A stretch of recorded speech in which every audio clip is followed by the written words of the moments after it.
Welcome to Vihari TV news. నేను సుధా. వార్తల్లో ముందుగా ముఖ్యాంశాలు. నారా డిజాస్టర్ అలయన్స్ గా ఏపీ ఎన్డీఏ కూటమి. వైఎస్ఆర్సీపీ మహిళా విభాగం రాష్ట్ర అధ్యక్షురాలు వరదు కళ్యాణి విమర్శ.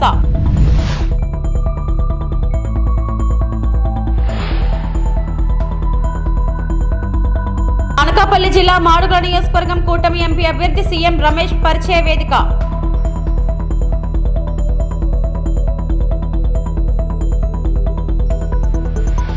అనకాపల్లి జిల్లా కసింకోటలో ఘోర రోడ్డు ప్రమాదం.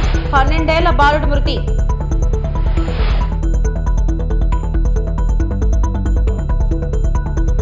నారా డిజాస్టర్ అలయన్స్ గా ఏపీ ఎన్డీఏ మానిందపి వైఎస్ఆర్సీపీ మహిళా విభాగం రాష్ట్ర అధ్యక్షురాలు ఎమ్మెల్సీ వరదు కళ్యాణి అభివర్ణించారు. ఇవాళ ఆంధ్ర రాష్ట్రంలో ఏర్పడింది చంద్రబాబు పవన్ కళ్యాణ్ పురంధేశ్వరుల కాలకూట విషకూటమి అని చెబుతున్నారని తెలిపారు. విశాఖపట్నంలోని తన కార్యాలయంలో వైఎస్ఆర్సీపీ మహిళా విభాగం రాష్ట్ర అధ్యక్షురాలు శాసన మండలి సభ్యురాలు వరదు కళ్యాణి మీడియాతో మాట్లాడారు. గత 5 ఏళ్ళు చేస్తూ ఉన్నారు కదా, అందుకే ఆంధ్ర రాష్ట్ర ప్రజలు ఏమంటూ ఉన్నారంటే ప్రజలు ఈ రోజు చంద్రబాబు నాయుడు గారినైనా కూటమినైనా చెప్తూ ఉన్న పరిస్థితి మనం చూసాము. జనరల్గా మన పెద్దోళ్ళు ఒక సామెత చెప్తూ ఉంటారు, శ్మశానంలో ముగ్గు ఉండదు, తెలుగుదేశం పార్టీకి సిగ్గు ఉండదు అనేసి. దానికి ఉదాహరణ ఒకటే చెప్తాను. చంద్రబాబు నాయుడు గారు ఫర్ ఎగ్జాంపుల్ వాలంటీర్స్ తీసుకోండి. వాలంటీర్స్ గురించి ఏమన్నారు మీరు? చంద్రబాబు నాయుడు గారు ఆ వ్యవస్థ జగనన్న ప్రవేశపెట్టినప్పుడు మీరు ఏమన్నారు? వాలంటీర్ వ్యవస్థ మూటలు మోసేవాళ్ళు, సంచులు మోసేవాళ్ళు, మగవాళ్ళ ఇంట్లో లేనప్పుడు తలుపులు కొడుతూ ఉన్నారు, వాళ్ళు దొంగలు, ఏది గంజాయి వ్యాపారాలు చేస్తున్నారు, వాళ్ళు గంజాయి వ్యాపారులు, ఇలాగా వాళ్ళ మీద అబాండాలు వేశారు. మీ పార్ట్నర్ అయిన పవన్ కళ్యాణ్ గారు అయితే ఏమన్నారు? ఉమెన్ ట్రాఫికింగ్ చేస్తున్నారు వాలంటీర్స్, ఉమెన్ అంటే మహిళల అక్రమ రవాణా చేస్తున్నారని చెప్పి పవన్ కళ్యాణ్ గారు ఈ వాలంటీర్ వ్యవస్థ మీద దుమ్మెత్తిపోశారు. ఈరోజు ఇదే మనుషులు ఏమని చెప్తూ ఉన్నారు? వాలంటీర్ వ్యవస్థను కొనసాగిస్తాము, 10,000 రూపాయల జీతం పెంచుతాము అనేసి. అంటే పాతవి మీరు ఇచ్చిన స్పీచ్లు అన్న కామెంట్స్ చూసుకోరా? ఏది పడితే అది మాట్లాడిస్తే ప్రజలు వినేస్తారు, నమ్మేస్తారని మీరు అలా ఎలా అనేసుకుంటున్నారో నాకు అర్థం కావట్లేదు. అలాగే సచివాలయ వ్యవస్థ కొనసాగిస్తాము అంటున్నారు. ఇదే సచివాలయ వ్యవస్థ జగనన్న ప్రవేశపెట్టినప్పుడు మీరు ఏమన్నారు? సచివాలయ వ్యవస్థ ఆ ఉద్యోగాలు అవి ఏం ఉద్యోగాలు అన్నారు. సచివాలయ వ్యవస్థ అట రాజ్యాంగాన్ని అపహాస్యం చేయడానికి పెట్టారు జగనన్న అనేసి ఆ రోజు మీరు అన్నారు, అవునా కాదా? అలాగే తీసుకుంటే సచివాలయ వ్యవస్థ ఎందుకు, దీనివల్ల ప్రజాధనం వృధా అయిపోతుందని మీ మనుషుల ద్వారా మీరేమో కోర్టులకు వెళ్ళారు. అలాంటి మీరు ఈ విధంగా మళ్ళీ సచివాలయ వ్యవస్థ కొనసాగిస్తాను, ఎన్నికల దగ్గరికి వస్తున్నాయి, సచివాలయ వ్యవస్థ వల్ల ఇన్ని ఉపయోగాలు ఉన్నాయి, ప్రజలందరూ మెచ్చుకుంటూ ఉన్నారు ఈ సచివాలయ వ్యవస్థ, కాబట్టి దీనికి పాజిటివ్గా మనం మాట్లాడదాము, ప్రజలు పాతవన్నీ మర్చిపోతారు అనుకోవడం మీ భ్రమ. మీరు గజనీలు అవ్వచ్చు కానీ ఈ ఆంధ్ర రాష్ట్ర ప్రజలు గజనీలు కాదు. ఖచ్చితంగా రానున్న ఎన్నికల్లో మీకు బుద్ధి చెప్పడానికి సిద్ధంగా ఉన్నారని తెలియజేస్తూ ఉన్నాను. కానీ మీకు ఒక విషయంలో థ్యాంక్స్ చెప్పాలి. ఈ వ్యవస్థలన్నీ ఒకప్పుడు వద్దు అని చెప్పిన వ్యక్తి ఈరోజు మీరు అదే నేను చేస్తానని చెప్తున్నారంటే జగనన్న ఎంత విజనరీయో ఒక ప్రతిపక్ష నేతగా మీరు ఒప్పుకున్నట్టుగా ఆ విషయంలో మీకు థ్యాంక్స్ చెప్తూ ఉన్నాను. ఎందుకంటే జగనన్న నిజంగా అంత గొప్ప విజనరీ. అతను ఒక వ్యవస్థ ప్రవేశపెట్టారు అంటే అది దూరదృష్టితో ఆలోచించి ఆంధ్ర రాష్ట్రంలో ఉన్న ప్రజలకి ఉపయోగపడుతుంది అని భావించే జగనన్న ఎప్పుడైనా ఏ వ్యవస్థ అయినా ఏ పథకమైనా ప్రవేశపెడతారు. ఈరోజు ప్రవేశపెట్టిన ప్రతి వ్యవస్థ లేదా ప్రవేశపెట్టిన ప్రతి పథకం కూడా రానున్న భావితరాలకి ఎంతగానో ఉపయోగపడేట్టుగా వ్యవస్థలో సమూలమైన మార్పులు తీసుకొచ్చి ఆంధ్ర రాష్ట్ర ప్రజలకు ఒక చక్కని పరిపాలన జగనన్న ఈరోజు అందిస్తూ ఉన్నారు. అసలు మనం ఎప్పుడైనా చిన్నప్పటి నుంచి మీరందరూ ఉన్నారు, మీడియా ఉంది, ఆంధ్ర రాష్ట్ర ప్రజలందరూ ఉన్నారు, ఎప్పుడైనా అవినీతి లేని పరిపాలన చూస్తాము అని కల్లో కూడా ఊహించామా? ఈరోజు కేవలం 5 ఏళ్ళలో దాన్ని చేసి చూపించారు జగనన్న. నిజంగా అసలు ఎక్కడ కూడా రూపాయి. నంద్యాల జిల్లా డోన్ పట్టణంలో గత 10 రోజులుగా 16 మందిని కొరికి గాయపరిచిన 2 కొండముచ్చు కోతులను శ్రీశైలం స్పెషల్ ఫోర్స్ వారు పట్టుకున్నారు. గతంలో బోన్లు ఏర్పాటు చేసినా పట్టుబడకపోవడంతో స్పెషల్ ఫోర్స్ వారు బంధించారు. వాటిని సురక్షితమైన అటవీ ప్రాంతంలో వదులుతామని అన్నారు.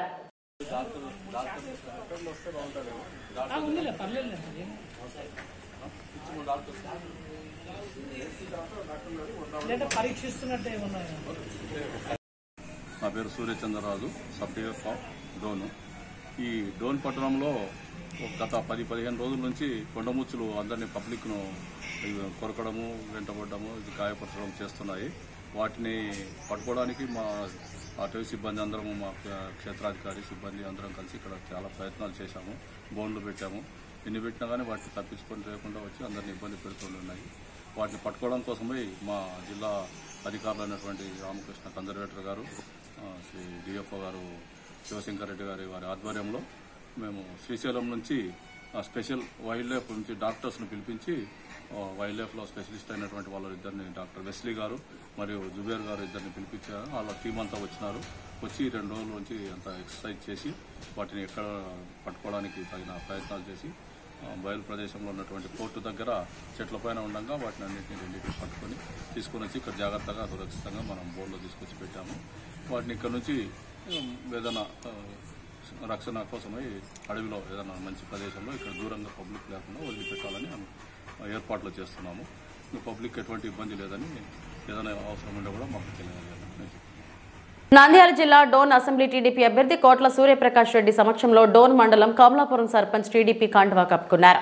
కోట్ల మాట్లాడుతూ, మేము డోన్కి తిరిగి వచ్చాం, అందరికీ అందుబాటులో ఉంటాం కాబట్టి ప్రజలు మా వెంట వస్తున్నారని, వైఎస్ఆర్సీపీ మద్దతిచ్చే అధికారులకు నాయకులకు మా ప్రభుత్వం వస్తే పనిష్మెంట్ తప్పదన్నారు. పార్షియాలిటీ మానుకోండి, మీరు పెట్టే కేసులకు భయపడము అంటూ మా కార్యకర్తలను కాపాడుకునే బాధ్యత మాదన్నారు.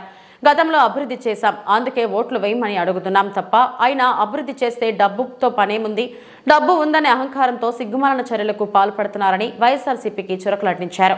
పార్టీ తీర్థం పుచ్చుకున్న అర్జున్ రెడ్డి మాట్లాడుతూ, కోట్ల కుటుంబం డబ్బుకు ప్రాధాన్యం ఇవ్వక ప్రతి కార్యకర్తకు న్యాయం చేస్తారని, వైఎస్ఆర్సీపీ కోసం చాలా డబ్బు ఖర్చు చేశాను, అయినా నా గ్రామంలో కూడా తగు విలువనియకపోవడం వల్లే టీడీపీలోనికి వెళ్తున్నానన్నారు.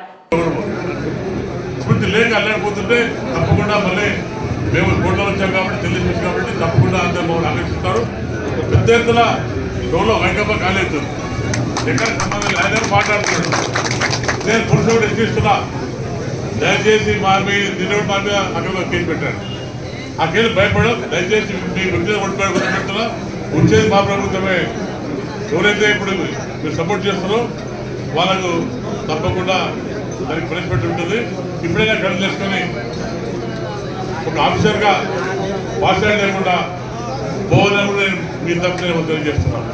లేకపోతే చాలా ఇబ్బంది పడతారు, అన్యాయం చేసి పెడతారు. చేతగాక చేసి పెట్టి ఏమైతే భయపడదు. నా కార్యకర్తలు కాపాడే బాధ్యత నాది, మేము కాపాడుతాం. మేము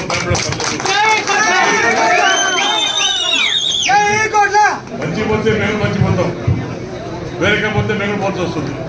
కాబట్టి మరి గుర్తు ప్రజాస్వామ్యంలో అభివృద్ధి చేసేది దానికి ఒకటి అడగండి. మీరు అభివృద్ధి చేసినట్టు అన్ని గుర్తున్నాం, అంతా రోడ్లు అడుగుతున్నాం, మమ్మల్ని స్పందిస్తున్నాం. మమ్మల్ని పోతే మేము పోతే 10 ఓట్ల ఊర్లేదు అంటే నీకు అహంకారం, డబ్బుంది, డబ్బుతో కూడా చెప్పి నీ పేరు పంపించి రాత్రి కూడా ఈ కార్యక్రమం చేస్తుంటే చాలా చిక్కు వాళ్ళని కూడా మనం చేసుకుంటాం. పద్దెనిమిది బాగుండండి. అభివృద్ధి చేసిన డబ్బుతో పని నీకు మాకు డబ్బు ఇవ్వట్లేదు. మేము అభివృద్ధి చేసాం కాబట్టి మేము అభివృద్ధిలో పడుతున్నాం, ఓట్లే పడుతున్నాం. తప్పకుండా మాకు స్పందిస్తారు, ఓట్లేస్తారు, మాకు తప్పకుండా ఓట్లేస్తారు. తెలుగుదేశం పార్టీ వస్తుంది. ఇంకా ముఖ్యంగా ఈ డోన్ మొదటి కూడా కంపెనీ సంబంధించిన డోన్ ఎలక్షన్ అయిపోయాక 26లో మళ్ళీ తిరిగి డోన్ ఉద్యోగులు కానివ్వండి, మంచిలు కానివ్వండి, అన్ని కూడా చాలా సమస్యలు ఉన్నాయి. ఇవాటి మీద ముఖ్యంగా తారీఖు సమస్య మీద తప్పుడు మేము దృష్టి పెట్టి అన్ని గ్రామాల్లో ఎక్కడ వీలైతే తారీఖు సమస్య చేసుకుంటూ ఇలా ఇల్లు కానివ్వండి, దగ్గర పరుగులు కానివ్వండి, రోడ్లు కానివ్వండి, రైలు కానివ్వండి, అవన్నీ ఇంపార్టెన్స్ ఇచ్చుకుంటూ తప్పకుండా మీకు అందరికీ అందుబాటులో ఉండి మీ కష్టాలు పాల్పంచుకొని మేము నాయకులు అంతా కూడా తెలియని నాయకులతో కూడా మీతో అండగా ఉండి తప్పకుండా మేము తోడ్పడి చెప్పి అందరికి తెలిసినదే, ప్రతి ఒక్కరికి తెలుసు. పెద్దలకు చిన్నలకు ఎటువంటి కుటుంబము ఏమి అనేది వాళ్ళకు డబ్బులు ఉన్నోళ్ళు డబ్బు లేదు అనే సమస్యలే లేవు. అంటే ప్రజల దగ్గర మంచి లీడర్, పెద్ద లీడర్, చిన్న లీడర్, ఈ కులం అక్కడ అనేది లేవు. అందరినీ ప్రేమిస్తారు, అందరినీ బాగా గౌరవిస్తారు. ప్రతి ఒక్క కార్యకర్తలు కూడా అక్కడ అయితే న్యాయం జరుగుతుంది. ఎందుకంటే నేను వైఎస్ఆర్సీపీలో 2014లో అన్న రాజారెడ్డి అన్న ఎమ్మెల్యే కాకముందుకే లోకల్ ఎలక్షన్లో వచ్చేసి ఎంపీ అభ్యర్థిగా చేశాను. దాదాపు చాలా డబ్బులు ఖర్చు పెట్టుకున్నాను, పార్టీ కోసం కష్టపడినాను, అన్న ఎమ్మెల్యేని కూడా చేసుకున్నాను. కానీ కొన్ని కారణాల వల్ల నేను టీడీపీ పోవాల్సిన పరిస్థితి వచ్చింది. నన్ను ఇబ్బందులు అంటే వైఎస్ఆర్సీపీలో యాక్టివ్గా పనిచేసిన నన్ను టీడీపీలో ఇబ్బందులు వల్ల కొంచెం పోవడం జరిగింది. తర్వాత వైఎస్ఆర్ గవర్నమెంట్ వచ్చిన తర్వాత కూడా నాకు చేసినాడనే కనీసం కూడా గౌరవం విలువ లేకపోకుండా నన్ను 4 సంవత్సరాలు విపరీతంగా కష్టపరచడం జరగడం. తర్వాత మళ్ళీ 1 year కింద పార్టీ లేదు అంటే పెద్ద ఆయన పెంచడం బాగా ఆయన అంత పెద్ద పెంచడం బాగుండకపోకుండా పోయినాను. పోయిన తర్వాత ఇక్కడ లోటు లీడర్లో పొందనే లేదు, పొందుకొని లేదు, ఎటువంటి గౌరవం కనీసం కమలాపం పుట్టిన ఊరిలో కూడా నాకు గౌరవం లేకపోవడంతో నేను రావడం జరిగింది. మా గ్రామం ఈడ కూడా డోర్లో కూడా కొన్ని రోడ్లు కావాలన్నా మా గ్రామం కాలనీ వాసులలో అడుక్కోవడం జరిగింది. రాజేష్ గారిని అడిగినాను, తర్వాత అన్నను కూడా మినిస్టర్ గారిని కూడా అడగడం జరిగింది. మాకు ఇటువంటి ఒక కాలువ లేదు, ఒక రోడ్డు లేదు మా కాలనీకి. మళ్ళా వచ్చేసి ఇప్పుడు బెటర్మెంట్ ఛార్జీలు, తర్వాత మున్సిపాలిటీలో పర్మిషన్ ఇచ్చుకోవాలంటే ఒక సెంటుకు దాదాపు 450 నుండి ఖర్చు పెడుతున్నాం. కానీ ఎటువంటి డెవలప్మెంట్ ఇక్కడ లేదు. ఇక్కడ ఒక రోడ్ వేసింది లేదు, ఒక కాలువ వేసింది కూడా లేదు. ఇక్కడైతే నేను ఎంత పిలవలేవో కూడా నేను కోట్ల కుటుంబం దగ్గర అయితే అక్కడైతే 10 మందికి సాయం జరుగుతాను, నా ఊరు డెవలప్మెంట్ చేసుకుంటాను, నా కాలేజ్ డెవలప్మెంట్ చేసుకుంటాను, నేను బాగుంటానని నమ్మకంతో ఈరోజు పార్టీలో చేయడం జరిగింది. కోట్ల గెలుపు కోసం నా సాహిత్య ప్రయత్నం చేస్తాను. శ్రీకాకుళం నియోజకవర్గం గార మండలం కళింగపట్నం పంచాయతీలో శ్రీకాకుళం నియోజకవర్గం తెలుగు మహిళా అధ్యక్షురాలు గొంటు స్వాతి శంకర్ అధ్యక్షతన తాళ్ళూరు శివప్రసాద్, మాస్టర్ ఎంపీటీసీ కిలుగు శ్రీధర్ రెడ్డి, జనసేన నాయకులు గుంటు శ్రీనివాసరావు, నీలాపు దుర్గారావు ఆధ్వర్యంలో ప్రజాగలం బాబు సూపర్ 6 పథకాలు ఇంటింటికి ప్రసార కార్యక్రమంలో పాల్గొనడం జరిగింది. ఈ కార్యక్రమంలో టీడీపీ, జనసేన, బీజేపీ నాయకులు, కార్యకర్తలు, అభిమానులు, గ్రామస్తులు పాల్గొన్నారు.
విలువలతో కూడిన విద్యను అందించడమే ధ్యేయమని గ్లోబల్ ఎంపవర్మెంట్ ఆర్గనైజేషన్ అధ్యక్షులు సద్గుణ శనివారం స్థానిక 80 అడుగుల కూడలి వద్ద గల V1 హోటల్లో జరిగిన కార్యక్రమంలో తెలిపారు. అధ్యక్షులు సద్గుణ మాట్లాడుతూ పేద విద్యార్థులకు ఉన్నత విద్యను అందించాలనే ఆశయంతో గ్లోబల్ ఎంపవర్మెంట్ ఆర్గనైజేషన్ స్థాపించామని, 30 మంది విద్యార్థులను దత్తత తీసుకున్నామని, intermediate first year, second year లో కార్పొరేట్ కాలేజీల్లో చదివిస్తూ విద్యార్థుల ప్రతిభను ప్రోత్సహిస్తూ ముందుకు వెళుతున్నామని, ఈ ఆర్గనైజేషన్ ద్వారా ఇటీవల వచ్చిన ఇంటర్మీడియట్ ఫలితాలను జీఈఓ ఆర్గనైజేషన్స్ విద్యార్థులను అందరూ కూడా ఉత్తమ స్థానాలను కనపరిచారని తెలిపారు. ఇందులో భాగంగా ఈ రోజు ఉత్తమ ప్రతిభ కనపరిచిన కుసుమలకు సన్మాన కార్యక్రమం నిర్వహించడం ఆనందంగా ఉందన్నారు. ఆ పరిచయం అయితే ఇంతవరకు వచ్చాను, చదువుకున్నాను సత్యం సార్ సాయం వల్లే. మాది కూడా ఫైనాన్షియల్ పొజిషన్ చాలా పూర్గా.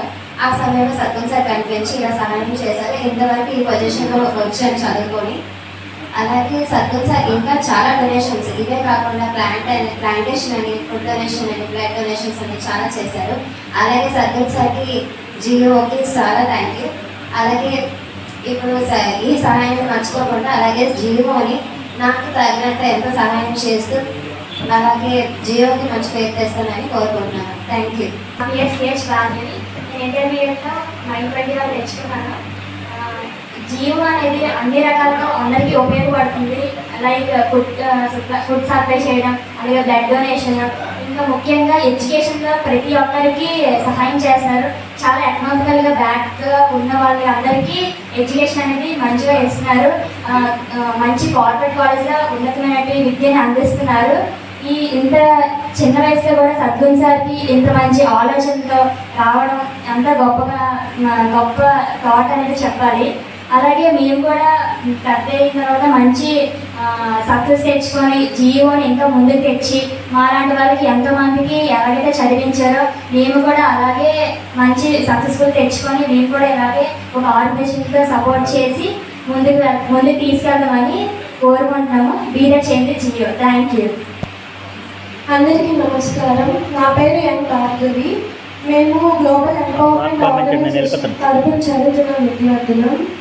మేము శ్రీ ఆదిత్య కాలేజ్లో గ్లోబల్ ఎంపవర్మెంట్ ఆర్గనైజేషన్ తరపున చదివిన విద్యార్థులం. మాకు ఫండింగ్ ఇస్తున్న సద్గుణ సార్కి చాలా థ్యాంక్స్. అలాగే అన్ని దానం కంటే గొప్ప దానం విద్యాదానం కాబట్టి అంత గొప్ప దానాన్ని మాకు చేస్తున్న సద్గుణ సార్ చాలా గొప్పవారు. అలాగే అందరికీ మేము కూడా అంత స్థాయికి వెళ్ళి విద్యాదానం చేయాలనుకుంటున్నాము. దానికి మీ అందరు సపోర్ట్ కావాలి. సో అందరూ జియో ఆర్గనైజేషన్కి సపోర్ట్ చేయండి. సో అందరికీ thanks. Thank you for giving this opportunity. బీరా చేయండి జియో. మేము మొదటిగా స్టార్ట్ చేయడం జరిగింది. ఆ ఏడాదికి గాను 29 మంది స్టూడెంట్స్ ఒక ప్రముఖ స్కూల్లో శ్రీ సత్యసాయి హై స్కూల్ అనే ఒక స్కూల్లో ప్రదీప్ సార్ డైరెక్టర్గా ఉన్నప్పుడు వారిని అక్కడ జరుపుకోవడం జరిగింది. అలాగే దాన్ని ఇంటర్మీడియట్ వరకు పెంచాలి అని చెప్పేసి ఒక ఆలోచన వచ్చినప్పుడు ఇంటర్మీడియట్ 2023-24 అకాడమిక్ ఇయర్ గాను అక్కడ చాలామంది ఎకనామికల్గా పూర్గా ఉన్న స్టూడెంట్స్కి అమ్మఒడితో పాటు మేము కూడా సపోర్ట్ చేయడం అనేది జరిగింది. ఇది ఒకటే కాకుండా బ్లడ్ డొనేషన్ డ్రైవ్స్ కానీ, ప్లాంటేషన్ డ్రైవ్స్ కానీ, సో స్టూడెంట్స్కి అవేర్నెస్ కార్యక్రమాలు కానీ, అలాగే అనేక కార్యక్రమాలని మేము సమాజంలోకి వాళ్ళ చైతన్యం నింపడానికి, విద్యార్థుల చైతన్యం నింపడానికి మేము రకరకాల ప్రయత్నాలు అనేక విధాలుగా ప్రయత్నిస్తూ ఎప్పటికీ ముందుకు వెళ్తున్నాము. అలాగే ఈరోజు ఇంటర్మీడియట్ రిజల్ట్స్ రిలీజ్ అవ్వడం జరిగింది. అందులో గ్లోబల్ ఎంపవర్ అందులో ఈ తనుజ అమ్మాయికి 464 మార్క్స్ రావడం జరిగింది. అలాగే మాధవరపు మేఘన అమ్మాయికి 461 మార్క్స్ రావడం జరిగింది. ఎన్వార్కి 462. అలాగే దివ్య తేజస్వి సెకండ్ ఇయర్ 979 మార్క్స్ రావడం జరిగింది. అదేవిధంగా గాయత్రి అనే అమ్మాయికి 970 మార్క్స్ రావడం జరిగింది. బైపీసీ నుండి తీసుకుంటే పూజ చాందిని 400. అలాగే ఈ కాలేజీ యాజమాన్యం అందరికీ కూడా మా ఆర్గనైజేషన్ తరఫున ప్రత్యేకమైన ధన్యవాదాలు తెలుపుతున్నాము. అలాగే ఆర్గనైజేషన్లో స్పాన్సర్స్గా ఉన్న అనేక మంది వాళ్ళందరికీ కూడా నా తరఫున ఆర్గనైజేషన్ యొక్క అధ్యక్షుడిగా నేను వాళ్ళందరికీ కూడా ధన్యవాదాలు తెలుపుతున్నాను. తెలంగాణ రాష్ట్రంలో రానున్న పార్లమెంట్ ఎన్నికలలో మల్కాజ్గిరి నియోజకవర్గ ఎన్నికల ప్రచారం, ఎన్నికల ఎత్తుగడల కార్యకర్తలను కార్యోన్ముఖులను చేసే దానిలో భాగంగా శుక్రవారం నాడు మేడ్చల్ నియోజకవర్గంలోని ఉమ్మడి మేడ్చల్ మండలం, మేడ్చల్ గోండ్ల పోచంపల్లి మున్సిపాలిటీ మండల ముఖ్య కార్యకర్తల సమావేశం నియోజకవర్గ కాంగ్రెస్ పార్టీ ఇన్ఛార్జ్ తోటకూర వజ్రేష్ యాదవ్ అధ్యక్షతన నిర్వహించారు. ఈ సమావేశానికి ముఖ్య అతిథులుగా జిల్లా కాంగ్రెస్ పార్టీ అధ్యక్షులు, టీపీసీసీ సీనియర్ అధికార ప్రతినిధి సింగిరెడ్డి హరి వర్ధన్ రెడ్డి, పార్లమెంట్ నియోజకవర్గ అభ్యర్థి శ్రీమతి పట్నం సునీత మహేందర్ రెడ్డి, మాజీ ఎమ్మెల్యే మలిపెద్ది సుధీర్ రెడ్డి తదితరులు పాల్గొన్నారు.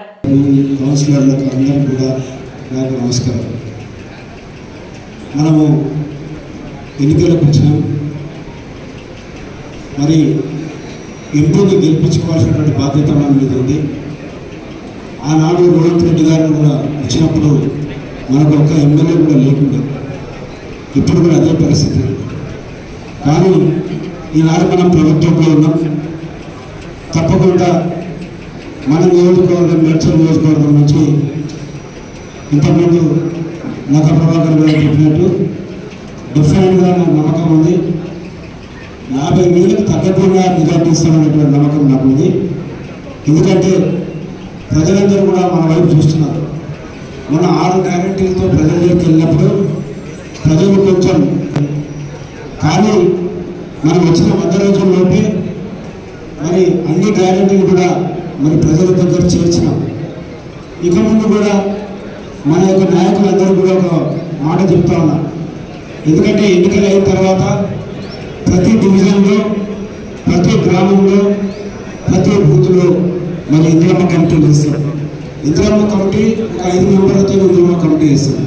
ఇందిరమ్మ కమిటీ అంటే అది అఫీషియల్ కమిటీ. అది అంటే మీకు గవర్నమెంట్ పరంగా జీతభత్తాలు ఇచ్చేటువంటి కమిటీ. అది ఒకటే కాకుండా ప్రజలకు అతి దగ్గర ఉండేటువంటి మీరు రేపు ఇల్లు ఇవ్వాలన్నా, అదేవిధంగా సంక్షేమ కార్యక్రమాలు చేయాలన్నా ఆ ఇందిరమ్మ కమిటీ ద్వారానే ప్రజల దగ్గర చేరుతాయి. కాబట్టి మీకు తప్పకుండా మంచి పవర్స్ ఉంటాయి. మీరు ఈరోజు కూడా ప్రజల దగ్గరికి ప్రభుత్వం ఉంది కాబట్టి ప్రజల దగ్గరికి వెళ్ళినప్పుడు, ప్రభుత్వం ఉన్నప్పుడు ప్రజలు డెఫినెట్గా మన వైపు ఉంటారు. ఎందుకంటే వాళ్ళకి సంక్షేమ కార్యక్రమాలు కావాలంటే అధికారం ఉన్నటువంటి పార్టీ కాంగ్రెస్ పార్టీ. కాబట్టి మరి ఇంతకుముందు ప్రజలక్షలు చెప్పాడు, మరి మన గాడి గణేష్ ఆవపాలన రావాలి, ఇంకో పార్టీకి ఓటేసి సంక్షేమ కార్యక్రమాలు రావాలంటే రావు. అధికార పార్టీ ఏదైతే ఉందో ఆ పార్టీకి మన ఎంపీని గెలిపించుకుంటే, ఆ ఎంపీ గెలిస్తే మనకు దేశంలో కూడా మనకు కావాల్సినటువంటి ఫండ్స్ నుండి మన ప్రాంతానికి రావడానికి, తెచ్చుకోవడానికి అవకాశాలు ఉంటాయి. మరి ఇక్కడ రాష్ట్రంలో ఉన్నాం, రేపు కేంద్రంలో కూడా మనం అధికారంలోకి రాబోతూ ఉన్నాం. రాహుల్ గాంధీ గారు ప్రధానమంత్రి రాబోతూ ఉన్నారు. చాలా మంది కలగంటా ఉన్నారు మోడీ గారి ప్రధానమంత్రి అవుతారని. మీరు చూసుకున్నా సరే ఏ విధంగా ఉందో. ఇలా ఉత్తరప్రదేశ్లో కూడా మన ఇండియా కూటమి అక్కడ మెజారిటీ సీట్లు గెలవబోతా ఉంది. అదేవిధంగా బెంగాల్లో కానీ, బీహార్లో కానీ, తమిళనాడులో కానీ ఎక్కడ చూసినా కూడా ఇండియా కూటమి విజయదుర్గి పొందడానికి సిద్ధంగా ఉంది. వాళ్ళు దేవుని పేరు చెప్పి ఓటు అనుకుంటున్నారు. వాళ్ళు దేవుని పేరు చెప్తే మనం ముగ్గురు మొక్కలేమా, గుళ్ళకు పోతామా, కొత్తగా పోతున్నామా? కానీ బీజేపీకి ఎక్కడ కూడా ఓటు బ్యాంక్ లేదు, బీజేపీకి తేడా లేదు, బీజేపీకి వేరే లేదు. కానీ దేవుని పేరుతో ఓటు అనుకునే పరిస్థితి ఉంది. ఇక బీఆర్ఎస్ సంగతి మనం చెప్తే కూడా మన టైం వేస్ట్. ఎందుకంటే చచ్చిపోయిన పార్టీ మీద, చచ్చిపోయిన పార్టీ నిర్ణయాలనుకుంటున్నా టైం కరావు తప్ప దాన్ని పట్టించుకోవాల్సిన అవసరం లేదు. అది చచ్చిపోయిన పార్టీ అయిపోయింది కాబట్టి నాయకులందరూ వస్తారు. టీఆర్ఎస్లో ఇద్దరే మిగులుతారు, ఎలా కొడుకులు తప్ప. కేసీఆర్, కేటీఆర్ తప్ప ఉండే పరిస్థితి లేదు. పార్టీ ఖాళీ అయిపోయినట్టే. బీజేపీ కూడా మన దగ్గర ఉండేది. ఎందుకంటే మనము ఇక్కడ కులాలతో, మతాలతో అనుకున్నటువంటి పార్టీ ఏదైనా ఉందంటే అది కాంగ్రెస్ పార్టీ మాత్రమే. తప్పకుండా కాంగ్రెస్ పార్టీ మన సొంతం మనం గెలిపాలంటే మనందరం కూడా కమిటీలు వేసుకోవాలి, డివిజన్ కమిటీలు వేసుకోవాలి. ఇంతకుముందు మన సోదరుడు అన్న చెప్పాడు, 6 నుంచి 9 మందితో కమిటీ వేసుకోండి, మున్సిపల్ కమిటీ వేయండి. ఇది ఎన్నికల వారికి పరిమితం.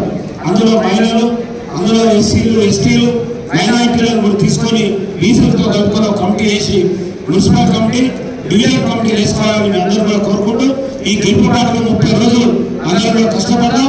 పొద్దున లేచి, ఎందుకంటే ఎండాకాలం కాబట్టి పొద్దున ప్రచారానికి వెళ్ళి 9 గంటలకు 10 గంటలకు క్లోజ్ చేసి మళ్ళీ సాయంత్రం 4 గంటల నుంచి మళ్ళీ రాత్రి 8-9 గంటల దాకా తిరిగినట్టయితే ఇంటింటికి వెళ్ళి మన సంక్షేమ కార్యక్రమాలు చెప్పి ఖచ్చితంగా ఓటు అడిగే హక్కు మనకే ఉంది. ఓటు వేయండి, ఓటు వేస్తే తప్పకుండా సంక్షేమ కార్యక్రమాలు మీకు అందుతాయి. కానీ మాకు అభ్యర్థిని గెలిపకపోతే మరి మా విధంగా మా ముఖ్యమంత్రి గారు మీ దగ్గరికి సంక్షేమ కార్యక్రమాలు తీసుకుపోవాలంటే ముఖ్యమంత్రి గారు ఒప్పుకునే పరిస్థితి ఉండదు. కాబట్టి తప్పకుండా ఓటు వేయాలని అడగాల్సిందిగా మీ అందరినీ కోరుకుంటూ, సునీతా మహేందర్ రెడ్డి గారిని పెద్ద ఎత్తున గెలిపాలని మీ అందరినీ కోరుకుంటూ, అవకాశం ఇచ్చినటువంటి నాయకుడికి నాకు హృదయపూర్వక ధన్యవాదాలు తెలియజేస్తూ ముగిస్తున్నాను. అనకాపల్లి జిల్లా కసింకోట మండలం బైవరం హెరిటేజ్ కంపెనీ ఎదురుగా జాతీయ రహదారి పక్కన టిఫిన్ చేస్తున్న వారిపై దూసుకుపోయిన అవంతి కాలేజ్ బస్సు. ముస్లిం కుటుంబానికి చెందిన బాలుడు గౌస్ మృతి, 5గురికి గాయాలు. క్షతగాత్రులు అనకాపల్లి ఎన్టీఆర్ హాస్పిటల్కి తరలింపు. పెందుర్తి నుండి పిఠాపురం కారులో వెళ్తూ టిఫిన్ చేసేందుకు బయ్యవరం వద్ద ఆగిన ముస్లిం కుటుంబం. బస్సు బ్రేకులు ఫెయిల్ అవ్వడం వల్ల జనాలపై దూసుకుపోయింది.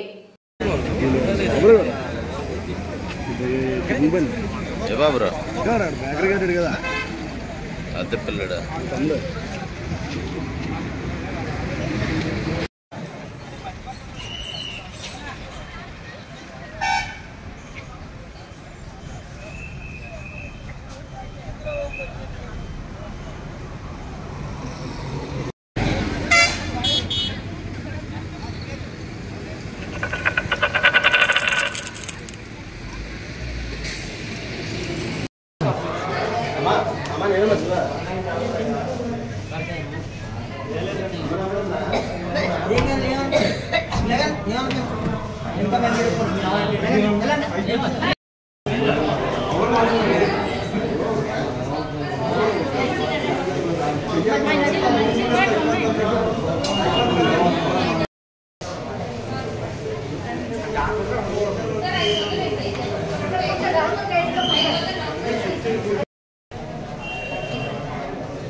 తెలంగాణ రెవెన్యూ గృహ నిర్మాణ సమాచార శాఖల మంత్రి పొంగులేటి శ్రీనివాసరెడ్డి తిరుమల రాయపాలెం మండలంలో శనివారం పర్యటించారు. పర్యటనలో భాగంగా హైదర్ సాయిపేట గ్రామంలో జరిగిన శ్రీ శ్రీ శ్రీ లింగ బసవేశ్వర స్వామి విగ్రహ పునఃప్రతిష్ఠాపనలో పాల్గొన్నారు. ప్రత్యేక పూజలు చేశారు. ఆలయ నిర్వాహకులు ఆలయ మర్యాదలతో ఘనంగా సత్కరించారు. అనకాపల్లి జిల్లా మాడుగుల నియోజకవర్గం కూటమి ఎంపీ అభ్యర్థి సీఎం రమేష్ పరిచయ వేదిక. చీడికాడ మండల కేంద్రంలో సీఎం రమేష్ ఎంపీ అభ్యర్థి పరిచయ వేదిక సభ ఏర్పాటు చేశారు. ఈ సభలో ముఖ్యంగా తెలుగుదేశం పార్టీ అసెంబ్లీ అభ్యర్థి పైలా ప్రసాద్ మాట్లాడుతూ 15 సంవత్సరాల నుంచి ఈ మాడుగుల నియోజకవర్గంలో గవిరెడ్డి రామానాయుడు సేవలు చేశారు. అటువంటి వ్యక్తిని నియోజకవర్గంలో 4 మండలాల కార్యకర్తలు ప్రజలు మర్చిపోలేకపోతున్నారన్నారు. ఇప్పటికే నాకు టికెట్ ఇచ్చి 20 రోజులైంది, కానీ ఇప్పటి వరకు కూడా కార్యకర్తలందరూ రామానాయుడు వెంటే ఉన్నారు. ఇప్పుడు ఈ సభతో కార్యకర్తలంతా కూడా నా అభ్యర్థిత్వాన్ని గుర్తించి ఈ నియోజకవర్గంలో తెలుగుదేశం పార్టీని ఎలాగైనా సరే గెలిపించుకోవాలని ఉద్దేశంతో ఈ కార్యక్రమానికి వచ్చి ఈ సభను జయప్రదం చేసి కార్యకర్తలు అందరూ కూడా నీ వెంటే ఉన్నామని నాకు భరోసా ఇచ్చారు. అది నాకు చాలా ఆనందంగా ఉంది. దేవుడి దయవలన చంద్రబాబు నాకు టికెట్ ఇచ్చారు. అది ఎలా జరిగిందో కూడా ఇప్పటికీ కూడా నాకు అర్థం కాలేదు. కానీ ఈ నియోజకవర్గంలో బూడి ముత్యాల నాయుడుని అతని కూతుర్ని కూడా ఇంటికి పంపించడానికి నియోజకవర్గంలోని ప్రజలందరూ కూడా సిద్ధంగా ఉన్నారు. ఇక్కడ ఉండే ముత్యాల నాయుడిని వారి కుటుంబ సభ్యుల్ని ఓడించాలని ఎంత కసిగా ఉన్నారో నాకు అర్థమైపోయింది. ఈ కాన్స్టిట్యున్సీ ఎందుకు ఆలస్యమైందంటే 15 సంవత్సరాలుగా రామానాయుడు నాకు తెలుసు. రామానాయుడు కూడా ఈ సార్లు పోటీ చేసి ఒకసారి గెలిచి 2 సార్లు ఓడిపోయారు.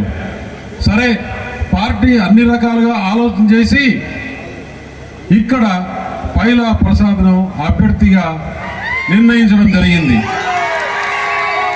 రామానాయుడు నా దగ్గరకు వచ్చాడు. చంద్రబాబు నాయుడు దగ్గర మీటింగ్ ఏర్పాటు చేయమంటే మీటింగ్ ఏర్పాటు చేశా. నేను పార్టీ సీట్లలో భారతీయ జనతా పార్టీ నుంచి తెలుగుదేశం సీట్లలో నేను ఇన్వాల్వ్ కాకూడదు, మంచి పద్ధతి కాదు. నీకు కావాలంటే నేను ఆయనతో మీటింగ్ ఏర్పాటు చేస్తానని చెప్పి మీటింగ్ ఏర్పాటు చేశాను. వాళ్ళిద్దరు మాట్లాడుకున్నారు. ఆయన కూడా నాకు కొన్ని రోజులు సమయం ఇవ్వండి, నేను కన్విన్స్ చేసుకుంటా అన్నాడు. కావాల్సిన సమయం ఇచ్చాము. కాకపోతే అంతిమంగా పార్టీ ఫైనల్గా ఈరోజు కాదు, దాదాపు 20 రోజుల కిందటనే పైలా ప్రసాద్ను అభ్యర్థిగా నిర్ణయించడం జరిగింది. చెప్పమనండి, చెప్పి ఓటు అడగమనండి. లేదు, ఈయన ముఖ్యమంత్రి దగ్గర పోయి కూర్చొని పని చేయించుకోలేడు, ఈయనపై ఇంకేం చేస్తాడని చెప్పేసి ముత్యాల నాయుడు మనకు పోటే కాదు, ఆల్రెడీ ప్రజలు కంపేర్ చేసుకుంటున్నారు. ముత్యాల నాయుడు పార్లమెంటు మెంబర్ అయితే బాగుంటుందా, ముత్యాల నాయుడు కూతురు ఎమ్మెల్యే అయితే బాగుంటుందా, పైలా ప్రసాద్ ఎమ్మెల్యే అయితే బాగుంటుందా, సీఎం రమేష్ ఎంపీ అయితే బాగుంటుందా అని చూస్తున్నారు. కాబట్టి మనకెక్కడ పోటీ కూడా కాదు. 10 సంవత్సరాలు ఇక్కడ ఏదైతే అభివృద్ధి కుంటు పడిందో, నేను మాడుగులు ఈరోజు డయాస్ పైన మీకు మాట ఇస్తున్నా, ఒక్క అవకాశం నాకు పార్లమెంట్ అభ్యర్థిగా ఇవ్వండి. మీరు పార్లమెంట్ అభ్యర్థిగా నన్ను గెలిపిస్తే, మీరు నాకు ఒక పదవి ఇస్తే నేను ఇంకొక పదవి తెచ్చుకునే అవకాశం ఉంటుందని చెప్పేసి ఈ సభాముఖంగా మీకు గర్వంగా చెప్తున్నా. ఈ ప్రాంతంలో ఉత్తరాంధ్ర ప్రాంతం. ఈ వార్తలు ఇంతటితో సమాప్తం. నమస్తే.